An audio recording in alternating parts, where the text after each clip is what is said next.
Bonjour à tous et bienvenue sur la chaîne où on parle de pédocriminalité sans tabou. Comme vous avez pu le constater, il y a un nouveau message qui s'affiche en début de vidéo parce qu'on est en train de créer l'association et donc je ne veux pas porter préjudice à l'association en tenant des propos dans mes vidéos qui pourraient être reprochés à l'association. Donc pour que tout soit clair, tous les propos tenus dans mes vidéos n'engageront absolument que moi. Elle est d'accord. T'es d'accord Pixel, c'est bon? Vous la voyez pas, mais elle est juste là en fait. Je pense que vous avez dû constater, parce que vous êtes plein à m'avoir écrit et je vous remercie beaucoup pour ça. Vous avez été beaucoup à prendre de mes nouvelles et beaucoup à me soutenir. Pour ceux qui savaient un petit peu ce qui se passait. Ceux qui ne savaient pas et qui voyaient mon absence sur les réseaux sociaux m'ont écrit. Et c'est là où on voit qu'avoir une communauté bienveillante, c'est important. Parce que, disons que les personnes les plus proches de vous ne voient pas forcément à quel point vous n'allez pas bien. Parce que moi, voilà, en tant que survivante, je le cache très très bien. Et à un moment donné, j'ai carrément failli tout lâcher. Je vais vous expliquer un petit peu pourquoi, etc. Et c'est vraiment voilà, les gens qui m'ont écrit en disant merci pour ce que tu fais, merci de dire les choses sur les réseaux sociaux, parce que en fait on a l'impression qu'on est tout seul et quand on tombe sur tes vidéos, on se rend compte qu'on n'est pas du tout seul et la manière dont tu l'expliques, ça nous permet de comprendre aussi que c'est pas de notre faute. Juste merci parce que je suis tombée sur ta chaîne il y a 2 ans et grâce à ça, depuis je te suis et j'arrive à m'en sortir. Depuis ça, je me fais suivre, etc. Et pour moi, ça a été des petits messages pour vous, mais pour moi, dans ces moments-là, ça a été hyper important. Oui, Pixel. En fait, elle a un élastique et elle veut que je joue avec elle avec son élastique. Sauf que j'essaye de vous tourner une vidéo. Enfin bref. C'est bon? Oh, ma louloute! Je jouerai avec elle après, promis, ce n'est pas un animal maltraité. Je veux parler aujourd'hui des red flags. Pour ceux qui ne savent pas ce que c'est un drapeau rouge qui s'affiche et qui vous indique qu'il y a un danger et qu'il faut faire attention. Et ça vous concerne souvent concernant votre situation personnelle ou professionnelle. Et vous savez qu'en gros, faut faire attention parce que sinon vous allez vous prendre un truc dans la tronche. Et moi, dans ces cas-là, c'est simplement mon corps, il a lâché. Voilà. À un moment donné, mon corps, il n'en pouvait plus. Vous le savez, l'année 2022 a été très compliquée pour moi. Ce que vous savez aussi sur ma chaîne, et c'est la première fois que je vais entamer ce sujet-là, que je vais en parler réellement, et je m'excuse parce que la vidéo va durer un petit peu longtemps, mais je me suis dit que je pouvais pas revenir comme ça, comme si de rien n'était, après vous avoir mis quelques messages sur les réseaux sociaux sans explication. Je vous ai jamais parlé de mon travail. Sur la chaîne, je vous ai jamais expliqué réellement ce que je faisais. Et vous l'avez toujours compris, et pour ça je vous remercie. Et je vous ai toujours parlé de certaines situations que j'avais déjà traversées dans le monde professionnel, mais en tout cas je vous ai jamais expliqué, voilà, comme je disais tout à l'heure, ce que je faisais exactement, où est-ce que je travaillais, pour qui je travaillais, etc. Et vous l'avez toujours respecté. Et d'ailleurs, je vous ai jamais non plus parlé de ma situation personnelle, en tout cas, de ce qui ne concernait pas mon affaire, en tout cas. Et je vous remercie aussi pour ça parce que vous l'avez toujours respecté. Mais aujourd'hui, on va aller un petit peu plus dans le sujet et je vais vous parler de choses. Je ne vous dirai toujours pas ce que je fais dans la vie. C'est pas parce que c'est un mystère, c'est simplement parce que je n'ai jamais mélangé ma vie professionnelle et ma vie associative, simplement. Et c'est vraiment quelque chose où j'y tiens. Pour moi, la vie pro doit rester d'un côté et la vie perso de l'autre, c'est comme ça. C'est pas toujours une limite que j'ai mise, mais c'est une limite que j'ai mise il y a quelques années et je m'y tiens, ça y a aucun problème là-dessus. En 2022, ça n'a pas été facile parce qu'il s'est passé énormément de choses dans ma vie professionnelle, entre autres. Vous le savez, il y a eu le passage sur Énergie 12. Alors ça n'a pas été un problème du tout, hein. Voilà, ça s'est bien passé. Mon combat, en fait, m'a permis, en fait, de ce passage, de réussir à avoir une date de procès, que mon dossier, en fait, ait une date de procès 4 jours après le passage dans Énergie 12. Donc, début avril 2022, il y a eu le procès, mon agresseur a été condamné, Et donc moi j'avais posé des jours de congé pour aller au procès, etc. Parce qu'il faut savoir quelque chose, c'est quelque chose dont les gens ne sont pas forcément conscients. Le procès a quasiment 99,9% du temps lieu là où est l'agresseur. Moi dans mon cas, c'est surtout qu'ils estimaient que vu son état de santé, moi je pouvais plus facilement me déplacer. Ils n'ont pas du tout pris en compte que j'avais une vie pro et que c'était un peu compliqué. Voilà, j'ai une vie pro où en gros on peut pas poser des congés comme ça en 2 secondes. On peut pas dire du jour au lendemain je suis pas là. Après je l'ai su 3 mois avant, donc j'ai pu poser des congés, c'était pas un souci, mais c'était un peu lourd. Surtout que Lons-le-Saulnier, c'est quand même à plus de 300 km de chez moi. C'était un peu lourd aussi. La chance que j'ai eue, c'est que j'ai énormément de monde qui s'est déplacé pour venir me soutenir à mon procès. Et ça, si vous regardez la vidéo, je vous remercie énormément pour ça. Donc le procès est passé. Le procès, ça a été quelque chose de très très difficile. J'ai toujours pas fait de vidéo là-dessus parce que j'ai toujours pas la force d'en parler, d'expliquer mon ressenti à ce moment-là, d'expliquer certaines phrases qui ont été dites, même si je vous en ai déjà sorti, quelques phrases choc du procès. Mais il y a beaucoup de choses où, voilà, pour le moment, je suis pas prête à en parler et je sais que vous respectez ça et je vous remercie aussi pour ça. Quand je suis revenue du procès, une semaine après, il s'est passé quelque chose dans mon travail, c'est qu'en fait, j'ai subi une agression. Alors oui, quand on travaille dans le commerce, surtout ces dernières années, on subit des agressions. Et en fait, cette personne-là m'a acculée dans le magasin et en fait, elle m'a fait reculer donc jusqu'au... En fait, elle m'a tirée pour que je recule jusqu'au fond du magasin. Et alors, je ne fais pas des arts martiaux depuis longtemps, mais quand la personne a voulu me donner un coup de tête pour me casser le nez, je l'ai vu venir. Et en fait, j'ai à peine eu le temps de me reculer. Et il a été surpris que je me recule, en fait. Et il est parti. Mais ce qu'il faut savoir, c'est que cette personne était schizophrène et paranoïaque et qu'elle n'avait pas eu son traitement. Donc il est revenu par 3 fois. Ça veut dire que par 3 fois, il est revenu me menacer, il est revenu à la charge, etc. Jusqu'à ce que je réussisse enfin à appeler le vigile pour qu'en fait, il ait plus le droit d'accéder simplement au magasin. Et encore, j'ai de la chance parce que je suis en galerie marchande, donc j'ai pu à un moment donné avoir accès au vigile. Sauf qu'il y avait des circonstances qui faisaient que le vigile n'était pas disponible tout de suite quand on l'a appelé, donc la personne a eu le temps de revenir 3 fois, en plus en fait de ce qu'elle avait déjà fait.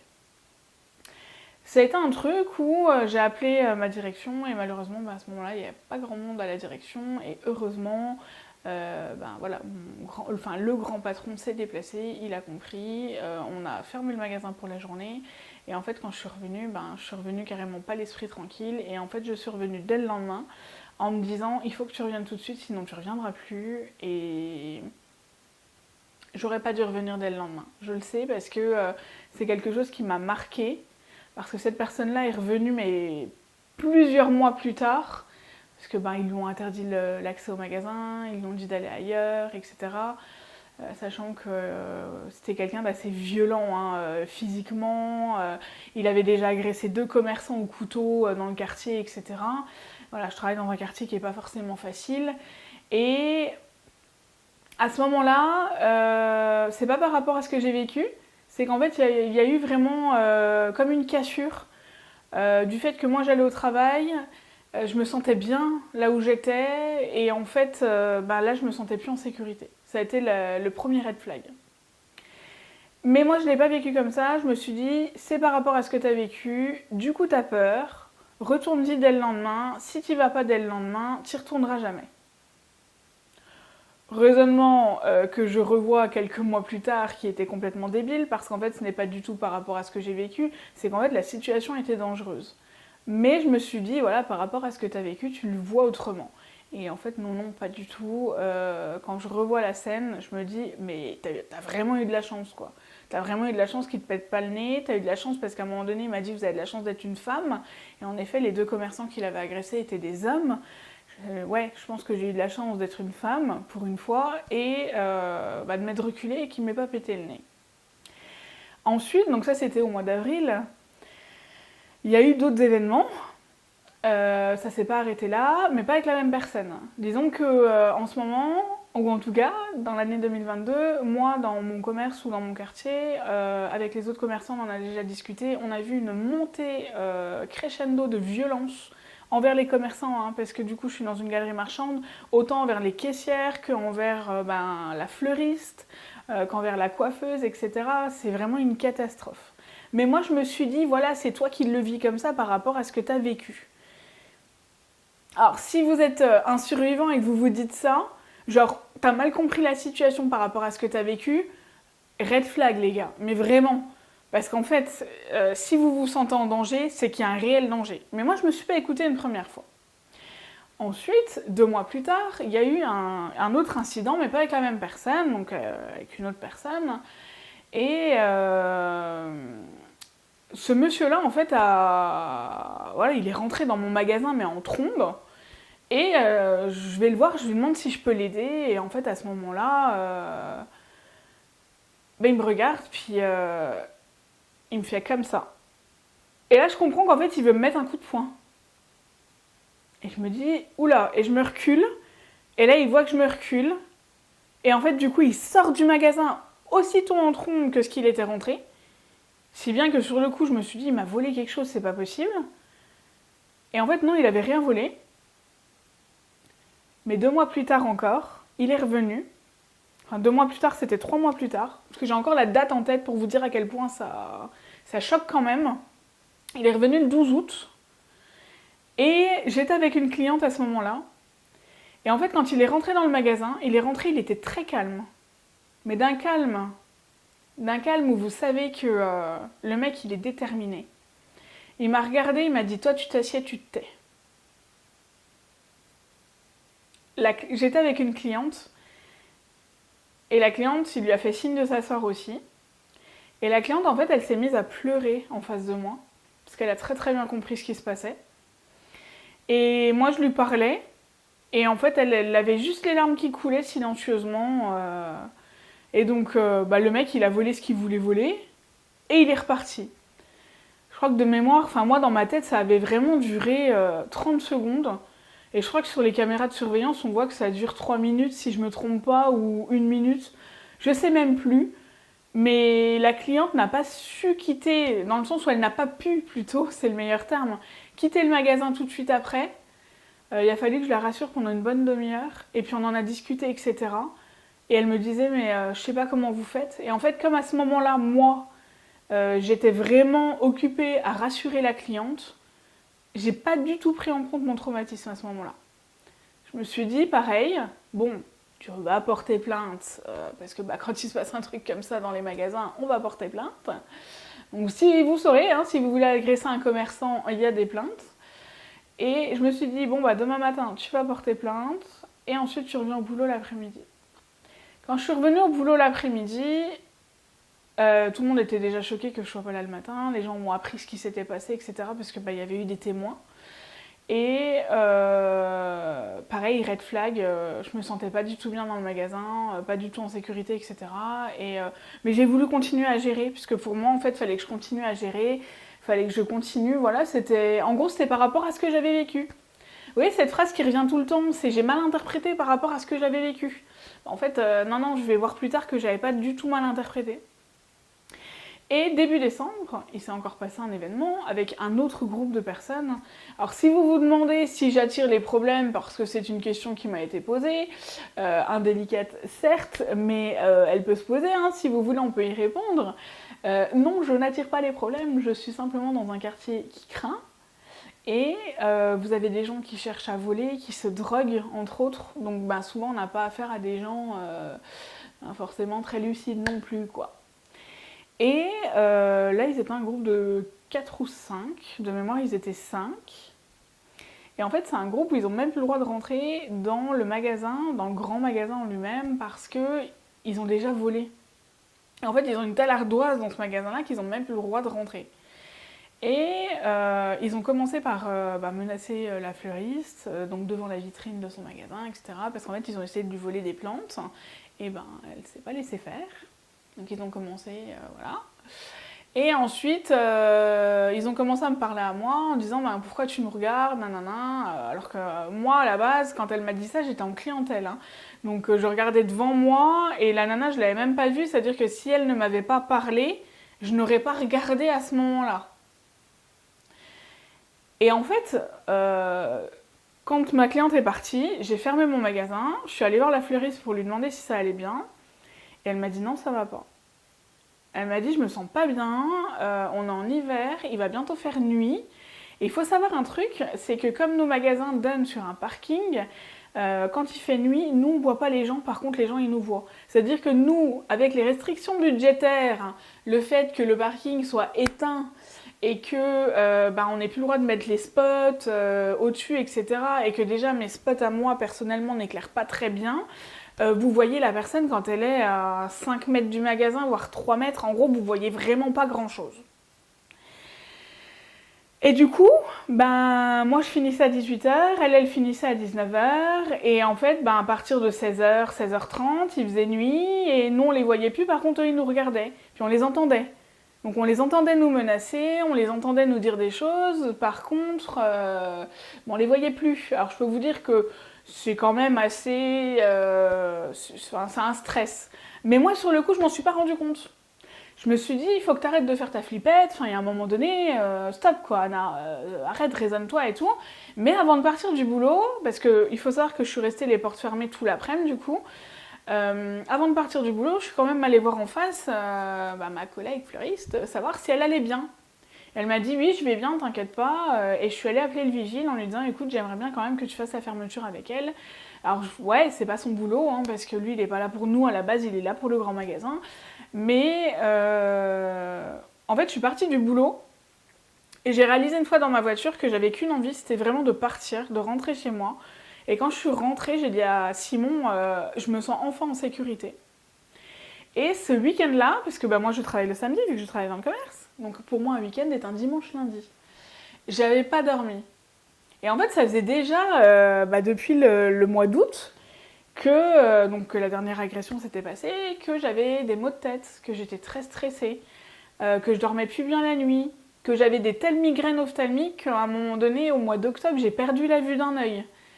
Enfin, c'était vraiment, et je savais que j'étais tendue parce que je suis allée faire un examen médical de cardio en octobre, où la cardiologue m'a pas laissé partir tout de suite parce qu'elle m'a dit mais vous avez une tension qui est super haute, et le problème c'est que je sais pas si c'est dû à l'examen médical ou si c'est dû à votre stress. Et en fait, elle a fini par me laisser partir à 17 de tension, en me disant en gros je vais pas vous faire patienter toute l'après-midi, attendre que ça rebaisse. Par contre, si vous vous sentez pas bien ou autre, vous vous asseyez, vous attendez. Et donc, ça c'était en octobre, donc on revient en décembre, quand ça s'est passé et tout, je suis rentrée, j'ai dit à Simon, ça fait du bien d'être en sécurité et tout. Et en fait j'étais une pile le dimanche lundi, j'ai pas dormi de la nuit, j'ai fait quasiment 2 nuits blanches, j'arrivais plus à me repérer dans le temps. Et tout ça, moi je me rendais pas compte. Hein. Migraine, pareil, vraiment l'œil gauche complètement flou. Enfin d'ailleurs à la visite médicale du travail c'était une catastrophe. Mais je m'en suis pas rendu compte. Gros red flag, hein, t'arrives plus à dormir la nuit, t'arrives plus à te diriger dans le temps, t'arrives plus à prendre des décisions, genre t'arrives même plus à aller faire tes courses et tout, y a un problème. Hein. Donc si jamais vous êtes des survivants et que vous vous dites que c'est vous le problème, non, ce n'est pas vous le problème. Hein. Et en fait c'est simple, début décembre mon corps il a lâché. Il a lâché, je me suis pas écoutée encore une fois. Je me suis pas écoutée, je me suis dit bon allez go... Et jusqu'à ce que le médecin me regarde droit dans les yeux et me dise la prochaine étape c'est l'infarctus, je vous le dis. Et en fait, là j'ai réalisé, je me suis dit d'accord, ok. J'ai compris, elle m'a dit vous avez déjà perdu une partie de la vue, hein, ça va revenir si votre tension elle baisse, mais il faut qu'elle baisse rapidement quand même. Et je me suis dit ouais, ok. Et puis en fait, je me mettais la pression pour d'autres choses parce que pour moi, dans mon boulot, il fallait être parfaite, etc. Et j'ai compris que de toute façon, je ne pouvais pas être parfaite.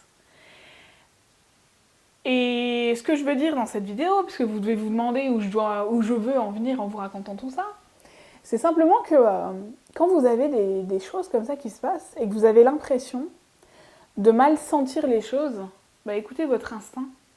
Parce que c'est pas forcément parce que vous avez vécu ce qu'on a vécu une agression ou autre, ou même si vous êtes une femme battue et que vous regardez ma vidéo, que vous interprétez mal les choses, n'attendez pas comme moi que votre corps il lâche. N'attendez pas que ça devienne grave. Réagissez avant et protégez-vous avant. Pardon, c'est l'émotion. Protégez-vous avant d'en arriver à avoir un œil tout noir. Je le sais de par de mon métier à quel point c'est grave quand ça arrive. Et je sais que cette vidéo elle est longue et que je raconte ma vie dedans, mais c'est vraiment écoutez vos red flags. Et soyez vraiment, mais hyper vigilant à vos facteurs de fuite. Si vous sentez que quelque chose ne va pas, c'est que quelque chose ne va pas. Et moi, il a fallu que ma tension elle monte et que du coup, je passe à côté de l'infarctus pour réaliser. Et faites-vous confiance. Faites-vous confiance par rapport à ce que vous ressentez. Parce que en fait, j'avais mis tout ça un peu de côté en me disant c'est peut-être par rapport à voilà, cette année il y a eu le procès, etc. Et en fait, j'ai compris que non, c'était pas du tout par rapport à tout ça. C'était surtout par rapport au fait que quand j'allais au boulot, j'étais en stress permanent et que je me sentais plus du tout en sécurité dans le magasin où j'étais. Donc voilà, j'attends vos réactions ou autres. Sachez que je me repose, je prends soin de moi pour me remettre de tout ça. C'est pour ça que pour le moment, il n'y aura qu'une seule vidéo par semaine. Alors je sais très bien que vous n'allez pas dire que je vous lâche ou autre, mais pour le moment on va faire comme ça, ce sera beaucoup plus simple pour moi et c'est pas que ça me demande du boulot ou autre, mais comme je m'occupe de beaucoup de choses à côté comme de l'association qui me prend énormément de temps, même si on dirait pas, on va bientôt vous donner les bulletins d'adhésion, on attend juste la lettre du tribunal qui nous confirme tout, donc qui nous confirme les bons statuts, etc. Et on pourra vous donner les bulletins. En tout cas, n'hésitez pas, si vous avez besoin de m'écrire, je suis toujours là, je répondrai quand même à vos mails et tout. Sachez simplement que je ne serai plus disponible les dimanches. J'ai pris la grosse résolution d'éteindre mon téléphone le dimanche. Donc voilà, je ne serai plus dispo les dimanches. Par contre, je serai dispo les lundis, les samedis et tout le reste de la semaine. Je vous dis à bientôt et n'hésitez surtout pas à me contacter s'il y a besoin. Au revoir et à bientôt et à samedi surtout.